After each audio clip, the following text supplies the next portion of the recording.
Hello बच्चों, let's see this question. The question says amongst NO3 minus, ASO3 3 minus, CO3 2 minus, ClO3 minus and SO3 2 minus, the non-planar species are option A CO3 2 minus and SO3 2 minus, B ASO3 3 minus, ClO3 minus, SO32 minus, CNO3 minus, CO32 minus and SO32 minus and NO3 minus. सो यहाँ देखो हमें क्या कहा गया है, हमारे पास ये जो दिया हुआ है NO3 minus, ASO3 minus and CO32 minus and ClO3 minus और SO3 माइनस, इसमें से हमें बताना है कि नॉन प्लेनार स्पीशीज कौन सी है। ठीक है, तो हम देख लेते हैं वन बाय वन। सो सबसे पहले हमें दिया हुआ है NO3 माइनस। ठीक है, स्ट्रक्चर ड्रॉ करें। सो ये हमें इस तरह से मिलेगा, हम रहेगा नाइट्रोजन। अब इसके पास 3 ऑक्सीजन है, ठीक है, और एक माइनस चार्ज है। तो एक ऑक्सीजन यहाँ पे ऐसे डबल बॉन्ड में होगा, एक ऑक्सीजन ऐसे और एक ऑक्सीजन के पास माइनस चार्ज। ठीक है, इस तरह से ये स्ट्रक्चर होता है। अगर हम इसकी हाइब्रिडाइजेशन निकाले तो यहाँ पे कितनी होगी, देखो स्टेरिक नंबर अगर हम इसका देखें तो कितना आएगा। स्टेरिक नंबर हमारे पास क्या है, हमारे पास यहाँ पे 3 सिग्मा बॉन्ड है। ठीक है, यहाँ पे सिर्फ यहाँ पे 3 सिग्मा बॉन्ड है, पाई को नहीं काउंट करेंगे तो 3 सिग्मा बॉन्ड है, तो हमारी कितनी आ जाएगी, स्टेरिक नंबर 3 आ जाएगी। अब 3 में से हमारे पास ये तीनों ही क्या है, बॉन्ड पेयर है, एक भी लोन पेयर नहीं है। ठीक है, तीनों ही क्या है, बॉन्ड पेयर है, लोन पेयर नहीं है। अब ये 3 है इसका स्टेरिक नंबर, तो इसकी हाइब्रिडाइजेशन क्या आ जाएगी, sp2 हाइब्रिडाइजेशन आ जाएगी। ठीक है, इसकी हाइब्रिडाइजेशन sp2 आ गई और यहाँ पे इसका स्ट्रक्चर क्या हो जाएगा, इसका स्ट्रक्चर होगा प्लेनार। ठीक है, हमारे पास क्या दिया हुआ है, नेक्स्ट है हमारे पास ASO3 3 माइनस। अभी ASO3 3 माइनस का अगर हम स्ट्रक्चर देखें तो यहाँ पे हमारे पास एक आर्सेनिक होगा, उसके पास 3 ऑक्सीजन एटम होंगे इस तरह से। ठीक है, और तीनों ही के पास क्या होगा, नेगेटिव चार्ज होगा। ठीक है, तीनों के ही पास नेगेटिव चार्ज। यहाँ इसका स्टेरिक नंबर अगर हम देखें तो यहाँ पे क्या आएगा, जो हमारा आर्सेनिक है, इसकी अगर हम वैलेंस शेल के इलेक्ट्रॉन देखें, यहाँ देखो नाइट्रोजन था हमारे पास, तो नाइट्रोजन के कितने होते हैं वैलेंस शेल में इलेक्ट्रॉन, इसके पास होते हैं 5। तो 5 में से यहाँ पे इसने बॉन्ड बना लिया है 5 का, तो यहाँ पे 3 सिग्मा बॉन्ड थे। ठीक है, तो सिग्मा बॉन्ड यहाँ पे 3 ही बना रहा था और उसको बॉन्ड पेयर में डाल रहा, बॉन्ड पेयरिंग था, तो तीनों ही, तो sp2 आ गई। ठीक है, यहाँ पे अगर हम देखेंगे इसका स्टेरिक नंबर तो यहाँ पे हमारे पास 4 आ जाएगा, और जिसमें से हमारे पास बॉन्ड पेयर में हो गए 3, ये 3 बॉन्ड पेयर बना रहे हैं, और एक हो जाएगा हमारे पास लोन पेयर। ठीक है, और एक यहाँ पे इस तरह से लोन पेयर आ जाएगा। और इसकी अगर हम देखें sp3 आ जाएगी, इसकी हाइब्रिडाइजेशन अगर हम निकाले तो sp3 आ जाएगी। तो sp3 आ गई तो ये क्या हो जाएगा, ये हो जाएगा टेट्राहेड्रल स्ट्रक्चर, ये हो जाएगा टेट्राहेड्रल स्ट्रक्चर। और जब भी अगर हमारी हाइब्रिडाइजेशन sp3 आती है तो sp3 हाइब्रिडाइजेशन वाले जो हमारे कंपाउंड होते हैं वो क्या होते हैं, जो मॉलिक्यूल होते हैं वो होते हैं नॉन प्लेनार।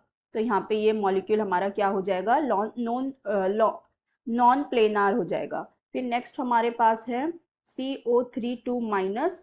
सो CO32 माइनस का अगर हम स्ट्रक्चर देखें तो इसका भी स्ट्रक्चर NO3 माइनस की तरह ही होता है। यहाँ पे होगा कार्बन, उसके पास डबल बॉन्ड O, इसके पास एक चार्ज, यहाँ पे 2 माइनस चार्ज आ जाएंगे, तो इन दोनों ऑक्सीजन के पास 2 माइनस चार्ज हो जाएंगे। ठीक है, देखो यहाँ पर अगर इसका स्टेरिक नंबर देखे तो ये क्या कर रहा है, 3 बॉन्ड बना रहा है। ठीक है, 3 सिग्मा बॉन्ड है, तो यहाँ पे भी इसका स्टेरिक नंबर 3 ही होगा, क्योंकि 4 है इसकी कार्बन की वैलेंसी, तो ये 4 बॉन्ड बनाने में यूज कर रहा है, और यहाँ पे एक भी बॉन्ड पेयर फिर क्या होंगे, नहीं होंगे, क्योंकि एक तो ये पाई बॉन्ड बना रहा है। ठीक है, तो पाई बॉन्ड को हम स्टेरिक नंबर में काउंट नहीं करते, तो सिग्मा बॉन्ड 3 है। तो यहाँ पे इसकी हाइब्रिडाइजेशन क्या आ जाएगी, sp2 आ जाएगी, और sp2 हाइब्रिडाइजेशन आ गई तो ये भी क्या हो जाएगा, प्लेनार ही हो जाएगा। ठीक है, फिर हमारे पास नेक्स्ट दिया हुआ है, नेक्स्ट हमारे पास है ClO3 माइनस। तो ClO3 माइनस में देखो इसका स्ट्रक्चर कैसा होता है, इसके पास 3 ऑक्सीजन होंगे दो डबल बॉन्ड में होंगे, एक नेगेटिव चार्ज में होगा, ठीक है। अब अगर यहाँ पे हम इसका स्टेरिक नंबर देखें तो क्लोरीन का वैलेंस शेल में होते हैं 7 इलेक्ट्रॉन। अभी 7 में से यहाँ पे सिग्मा कितने हैं इसके पास, 3 है, 3 सिग्मा हो गए। अब 7 में से यहाँ पे 1 2 3 4 5 तो यहाँ पे यूज हो रहे हैं बॉन्ड पेयर में, ठीक है। यहाँ पे 5 बॉन्ड पेयर में यूज हो गए, तो यहाँ पे क्या होगा, एक होगा हमारे पास लोन पेयर, ठीक है। एक क्या हो जाएगा इसके पास, लोन पेयर हो जाएगा, ठीक है। यहाँ पे हो गया 1 2 3, 3 सिग्मा बॉन्ड हो जाएगा और एक लोन पेयर, तो +1। तो यहाँ पे इसका स्टेरिक नंबर 4 है, ठीक है। यहाँ इसका स्टेरिक नंबर 4 है, जिसमें से 3 है बॉन्ड पेयर और एक है लोन पेयर, ठीक है। अब इसका स्टेरिक नंबर 4 है, तो इसकी भी हाइब्रिडाइजेशन क्या आ जाएगी, sp3, और sp3 हाइब्रिडाइजेशन आ गई तो मतलब ये भी हो जाएगा नॉन प्लेनार, ठीक है। ये भी हो गया नॉन प्लेनार। फिर लास्ट हमारा कौन सा दिया हुआ है, एक और है हमारे पास SO3 2-।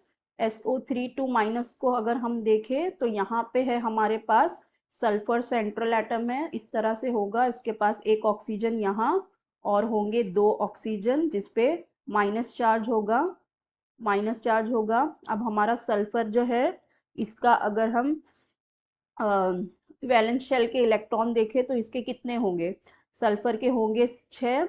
तो इसका स्टेरिक नंबर निकाले तो 6 में से इसके पास 3 बना दिए सिग्मा बॉन्ड ने, ठीक है।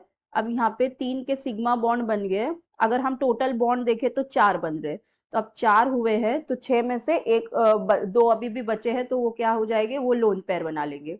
और अगर स्टेरिक नंबर अगर हम इसका निकाले तो कितना हो जाएगा, यहाँ पे कितने बॉन्ड बना रहा है, सिग्मा बॉन्ड 3 है और एक लोन पेयर है 4, तो इसका भी स्टेरिक नंबर 4 हो जाएगा, ये भी sp3 हो जाएगा, तो ये भी क्या हो जाएगा, नॉन प्लेनार हो जाएगा, ठीक है। ये भी हो गया नॉन प्लेनार।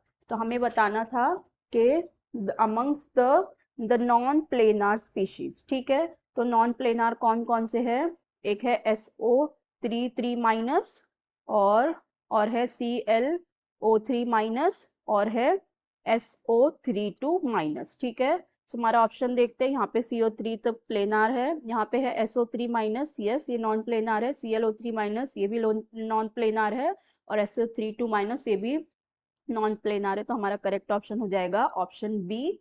बाकी के ये NO3- तो प्लेनार है, CO3 2- भी प्लेनार है, और यहाँ पे NO3 प्लेनार है, तो ये भी रॉन्ग हो जाएगा। तो हमारा करेक्ट ऑप्शन हो जाएगा option B. So I hope you understood the concept well.